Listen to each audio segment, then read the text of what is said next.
Assalamualaikum warahmatullahi wabarakatuh. Halo anak-anak, selamat pagi. Gimana kabarnya hari ini? Pasti baik dong. Alhamdulillah baik. Nah, sebelum memulai belajar, kita berdoa terlebih dahulu ya. Berdoa dimulai. Berdoa selesai. Nah, Ibu mau tanya nih. Kalian apa sudah mendengar mengenai keseimbangan ekosistem? Apa kalian sudah belajar kemarin? Belum ya, belum. Ya, tenang aja. Pada hari ini kita akan belajar tentang keseimbangan ekosistem.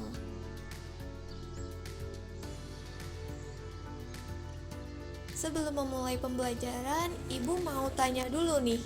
Pada gambar tersebut, apakah kalian tahu apa dampak penangkapan ikan berlebihan oleh manusia terhadap keseimbangan ekosistem di perairan?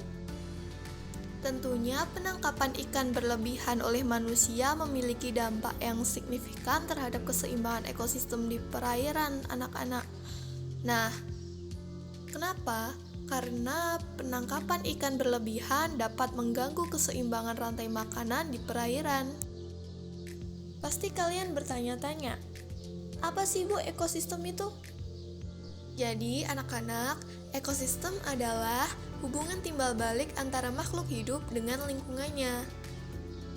Jadi, ekosistem adalah kumpulan makhluk hidup atau biasanya yang disebut biotik dan kumpulan benda tak hidup atau disebut abiotik yang saling berinteraksi dan bergantung satu sama lain. Nah, anak-anak, dalam suatu ekosistem itu terdapat komponen. Komponen ekosistem terbagi menjadi dua, yaitu biotik dan abiotik. Biotik adalah benda hidup yang contohnya seperti manusia, hewan, tumbuhan, dan mikroorganisme. Sedangkan abiotik adalah benda tak hidup seperti tanah, air, udara, cahaya, suhu, mineral, sisa tanaman, sisa hewan, dan batu. Lalu, bagaimana jika salah satu makhluk hidup ada yang hilang atau punah, dan apa yang terjadi? Maka akan timbul ketidakimbangan ya anak-anak. Kerusakan ekosistem sendiri bisa terjadi secara alami atau akibat perbuatan manusia. Lalu apa saja hal yang membuat ekosistem rusak? Secara alami, yang mempengaruhi keseimbangan ekosistem seperti gunung meletus, badai, banjir, dan gempa bumi. Lalu, aktivitas manusia yang mempengaruhi keseimbangan ekosistem seperti penebangan dan pembakaran hutan. Hal ini, kebutuhan akan kayu mengakibatkan manusia melakukan penebangan hutan secara liar. Akibatnya, tanah menjadi tidak terlindungi. Tanpa akar tumbuhan, tanah akan mudah longsor ketika terbawa air hujan, dan tumbuhan tidak dapat berfotosintesis dan lama-kelamaan akan mati. Jika tumbuhan mati, maka hewan-hewan yang bergantung pada tumbuhan tersebut akan ikut mati. Aktivitas manusia yang lain seperti pembuangan sampah atau limbah. Pembuangan limbah atau sampah di sungai akan mencemari air sungai dan air sungai tidak dapat digunakan. Akibatnya, makhluk hidup yang bergantung pada air sungai akan kesulitan mencari air bersih. Mengapa demikian? Karena limbah atau sampah mengandung zat-zat berbahaya bagi makhluk hidup. Penangkapan ikan secara liar bisa mempengaruhi keseimbangan ekosistem juga loh teman-teman.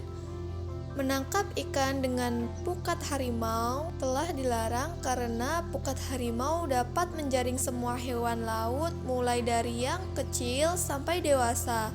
Hal ini tentunya sangat merugikan karena ikan-ikan kecil tersebut masih bisa berkembang biak. Selain itu, pembangunan industri juga mempengaruhi keseimbangan ekosistem.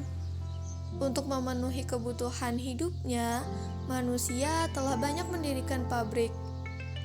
Namun, hal tersebut dapat menimbulkan kerusakan seperti asap limbah industri, mengakibatkan menurunnya kualitas udara bersih di sekitar pabrik. Dan limbah bahan kimia yang tidak dapat diolah akan mencemari tanah dan dapat membahayakan makhluk hidup di sekitarnya, teman-teman. Nah, sekarang Ibu minta kalian amati gambar ini. Apakah dari gambar tersebut merupakan hal yang merusak ekosistem atau justru memperbaiki ekosistem? Silakan anak-anak cermati dan Ibu kasih waktu mulai dari sekarang.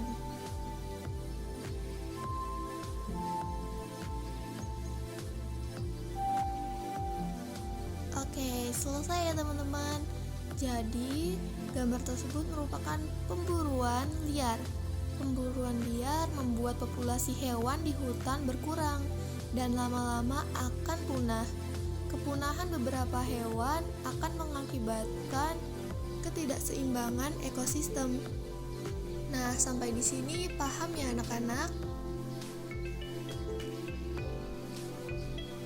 Nah, selanjutnya Ibu akan memberikan tugas individu. Kalian kerjakan di kertas masing-masing dan dikumpulkan minggu depan. Oke, Ibu akhiri ya untuk pelajaran hari ini. Jangan lupa kalian terus belajar agar prestasi kalian semakin meningkat.